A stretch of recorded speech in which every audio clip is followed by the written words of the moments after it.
key to note. And another thing, usually when I'm constructing for some people, when they visit my farm, how have I managed to maintain my house like this? Eh? The poles are looking okay for this long. Eh? The structure is well raised, so that when the workers come to sweep, there is no any excuse that they are going to give me that they have not swept well. You see, that they have not swept well. Because now, me, the way I do my business, I usually sell off after 6 months. So those 6 months, when they elapse, I usually sell like 150 or 200 or 300. Now, right now, as I'm saying, I'm having almost 100 plus goats that are soon producing. I told you I'm expecting like 400, 300 to 400 kids this season, you see. And those kids, I have to make sure that I look after them very well, and I sell them after 6 months, and they give me my money. You come here, any goat that you pick, 300, 400, 500, depending on the size or the status that it is in. You see, you can come with me. So you see that.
Yes, I would like to take this opportunity to welcome our viewers.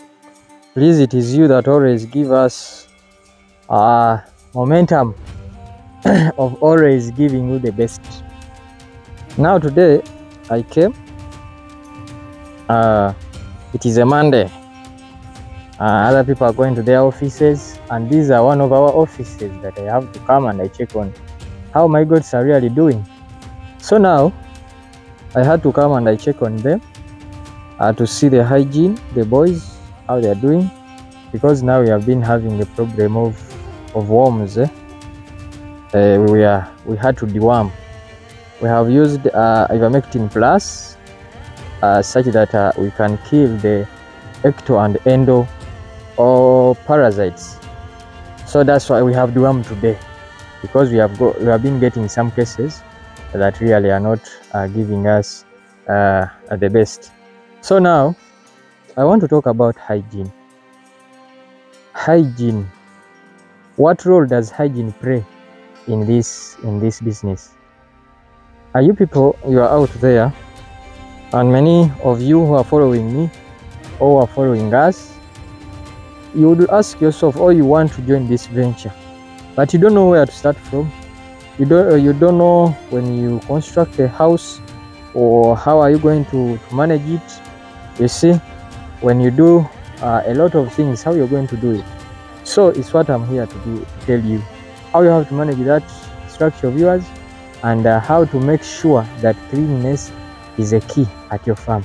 Remember, if you put hygiene at your farm, you have saved almost 80% of the drugs that you are going to buy because of sickness and diseases. So first of all, to ensure the hygiene, you have to make sure that you construct your structure at elevated grounds. When you construct your structure on elevated grounds, usually your goats, or when it rains during the rainy season, your ground will always be dry. And when these workers are sweeping or they are cleaning the perimeters of the structure, then it is very easy for them to clean when the grounds are not soggy. Uh, or some people construct structures in wet areas, and when it starts raining, you reach a farm and you really get disgusted. So that is a key to also note. But now let's assume that we have constructed our structure on elevated grounds, and we are done. Our goats are there. What are you supposed to do? What are you supposed to tell your workers to do? So with that, those are the things that you have to put in place. Hygiene has to be at first hand, or it is the first thing that you have to consider. Hygiene, I mean sweeping or clearing or cleaning. The playground of goats has to be like this. I don't like green, to see any green in the playground like this. And I'm going to tell the boys to remove such. These plants you see when they are in, or grasses, when they are in the playground, or where your goats usually rest from, then that is very wrong. Very, very wrong.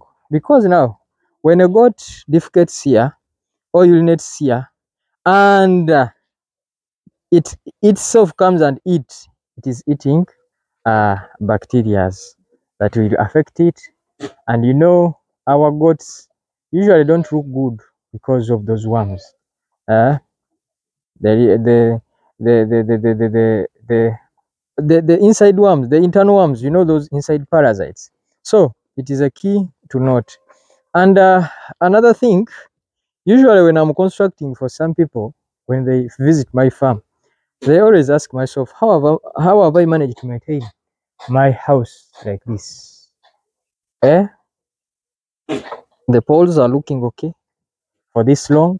The structure is well raised, so that when the workers come to sweep, there is no any excuse that they are going to give me that they have not swept well.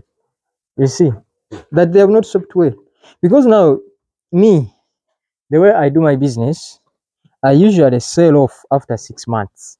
So those 6 months, when they elapse, I usually sell like 150 or 200 or 300. Now, right now, as I'm saying, I'm having almost 100 plus goats that are soon producing. I told you I'm expecting like 400, 300 to 400 kids this season, you see.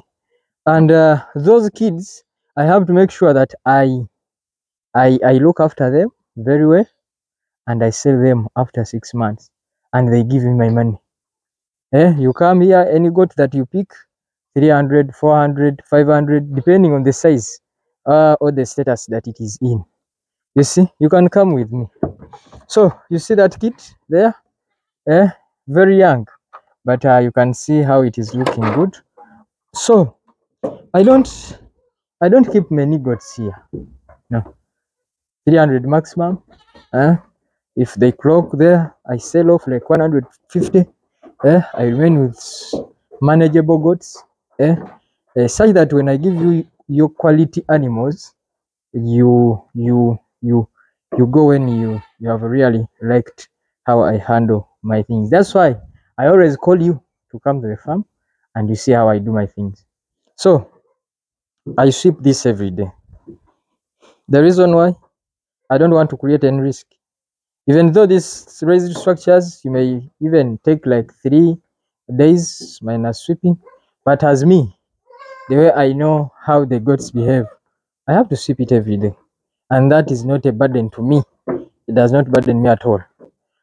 So that's what I advocate for everyone. You have to sweep. You see, this is a structure whereby you can stand and you can be in, and you don't come out when you're really smelling like the dung of the goats. It is a structure that you enter in, and you remain with your scent that you came with. And another thing, it is well isolated, well aerated. Some people are telling me that I can add another timber, but my area where I don't experience much rains. You see, and I don't have problems of pneumonia, uh, associated diseases. So there's no need for me to add on. But other farms whereby there is a lot of rain, when even if there is sun, you don't really hear a lot of heat. But here, I'm already sweating. But you see, I already put like three. Even I might think that two are enough for this structure. So depending on the location, depending on the behavior of animals, they like aerated structures. So if you ensure that this happens to your farm every day, I'm assuring you, you're going to be in business. And now, if you see this business of goats, we are no longer keeping goats because of prestige, because of what? We keep goats as business. So if I can keep goats as business, that means I have to get profits from them. So there is no way how I can just sell off, selling off like 200 goats a year. That is really not doing business. Remember the goats that we keep for meat. If you need to get maximum margin of profits, you have to make sure that you sell many goats to get that profit, and you have to make sure that you look after them very well, so that by the time you sell off many of them, and you get amount of money that really is reasonable. So about the hygiene, that's what I wanted to tell you. Make sure that the boys sweep the structure every day, every day, so that you don't mess up with them, with your goats. These goats are clean animals, and clean animals means they have to be in a very clean environment. So that's what we are advocating. So if you come here, you see everything. And for us, we are practical. We tell you the practical part of the goat farming. We cannot go on the book and we write and